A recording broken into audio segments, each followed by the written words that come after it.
Welcome back to another episode of Sitting in a Car. I'm Sarah Sproul and I answer questions sitting in my car that help parents talk about sex and consent with their kids. It's an early morning version of Sitting in a Car this morning. It's 7 a.m. It's a Tuesday morning and I overslept this morning, and it got me thinking about how oversleeping is the same as not being able to talk to our kids about these really important topics: sexuality, consent, relationships, body acceptance, all that good stuff. So here's the story.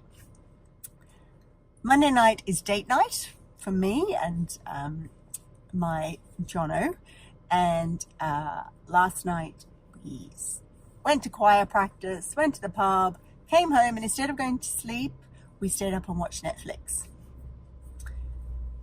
And that was fine. It was fun, and we enjoyed it in the moment. The problem came this morning when my alarm went off and I couldn't get out of bed. I pressed snooze, I pressed snooze, I pressed snooze.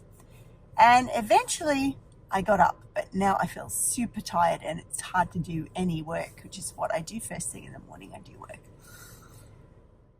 And I see the analogy actually, because when we have trouble talking about sexuality, anything to do with sexuality with our children, there's something that needs to happen first. Just like when I have trouble getting up in the morning, there was something that needed to happen 10 hours before or 8 hours before I needed to go to bed early. With sexuality or conversations about sexuality, the things that need to happen before we can have those conversations with our kid, if we're feeling awkward and unsure, would be things like looking at our beliefs. What do we believe about conversations about sex? What do we believe about having these conversations with young people and children? And if we do that work, if we look back and we see what are these beliefs, oftentimes there'll be things like sex is wrong, sex is bad, sex is dirty, being sexual somehow makes us embarrassing, or being sexual is shameful. There'll be very clear negative beliefs about the sexual part of being human. And oftentimes our feelings that we shouldn't be having these conversations with young people or with children usually stem from those sort of beliefs, those sort of thoughts. And so therefore it makes sense that we don't want to have these conversations, because if we believe that sex is dirty and sinful maybe, or bad, then we are not going to want to talk about it with our kids, because our natural inclination as parents is to protect our kids and keep them safe. And keeping one of our kids safe does not equal talking about sexuality and consent. So have a think about that. What are the beliefs that you have about sex that make it really difficult for you, or bring up all the emotions for you when you try to have a conversation about sexuality?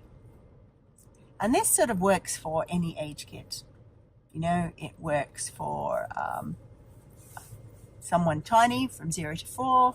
It works when your teen is, 9 to 15. And keep in mind that the older our kids are, when we try to have these conversations, they are going to be dealing with that same feedback loop. If they have a thought in their head that sex is embarrassing, or sex is dirty, or sex is shameful, or we don't talk about sex because, then they will have the same emotions as you. And as I always say, it's okay. That's okay. That's our brain doing its job of trying to keep us safe. But the reality of it is that our brain is working off an old script. And sexuality is not bad. Sexuality is not shameful. Sexuality is not a sin. Yeah? It's part of being human. It's part of who we are. And it's easier to manage our sexuality when we have practice talking about these things. So that's it. In the same way I had trouble getting up this morning because I went to bed too late, you may be having trouble talking about sexuality and consent with your kids because you have something in your head that is telling you that anything to do with sexuality is bad or negative or shameful or sinful or dirty. That's sitting in a car for another week. Very early, very dark. I'll see you next week for another thought that is going to move you further and closer to be able to have conversations about sex with your kids.